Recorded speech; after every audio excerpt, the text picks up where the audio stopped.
অসমৰ এগৰাকী স্বনামধন্য আলিম পীৰ কামিল হজৰত মৌলানা গোলাম ৰব্বানীৰ মৃত্যু হৈছে আৰু এই মুহূৰ্তত সমগ্ৰ অসমবাসী এক প্ৰকাৰে শোকস্তব্ধ হৈছে। ইতিমধ্যে অসমৰ বিভিন্ন প্ৰান্তৰ পৰা লোকৰ উজান উঠিছে, ধৰ্মপ্ৰাণ ৰাইজৰ সমাগম হৈছে গোলাম ৰব্বানীৰ বাসগৃহত। আমি আপোনালোকক দৃশ্যাংশ দেখুৱাইছোঁ, কিন্তু এই মুহূৰ্তত অতিকৈ দুখৰ খবৰ। সমগ্ৰ অসমবাসীক কন্দুৱাই পবিত্ৰ ৰমজান মাহত গোলাম ৰব্বানী চাহাব আমাৰ মাজৰ পৰা বিদায় লৈছে আৰু বিদায় মুহূৰ্তত আমি আপোনালোকক দেখুৱাইছোঁ অসংখ্য গুণমুগ্ধ তৈ গৈছে, অসংখ্য গুণমুগ্ধ আছে গোলাম ৰব্বানীৰ। আৰু গোলাম ৰব্বানীৰ অসমৰ বিভিন্ন প্ৰান্তৰ বিভিন্ন স্থানত তেওঁৰ ছাত্ৰ আছে আৰু ছাত্ৰসকলে ইতিমধ্যে কান্দোনত ভাগি পৰিছে। আমি আপোনালোকক দৃশ্যাংশ দেখুৱাইছোঁ।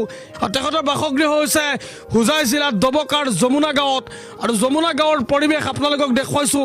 গোলাম ৰব্বানী চাহাব যোৱা কেইদিনমান পূৰ্বে আমি আপোনালোকক দেখুৱাইছিলোঁ যে যথেষ্ট বেমাৰ আছিল আৰু সেই বেমাৰ থকা সময়তে সমগ্ৰ অসমবাসীৰ ওচৰত তেওঁৰ গুণমুগ্ধসকলে দুৱাৰ বাবে আবেদন কৰিছিল। আৰু তেনে আবেদনৰ ক্ষেত্ৰত যোৱাকালি ৰাতিও তাৰাবীৰ নমাজৰ সময়তো তেখেতক দুৱাৰ বাবে আবেদন কৰা হৈছিল। আৰু আজি এই মুহূৰ্তৰ এই খবৰটিয়ে সকলোকে কন্দুৱাই তুলিছে। আপোনালোকে ভিডিঅ'টো শ্বেয়াৰ কৰি এবাৰ ইন্না লিল্লাহি ৱা ইন্না ইলাইহি লিখক।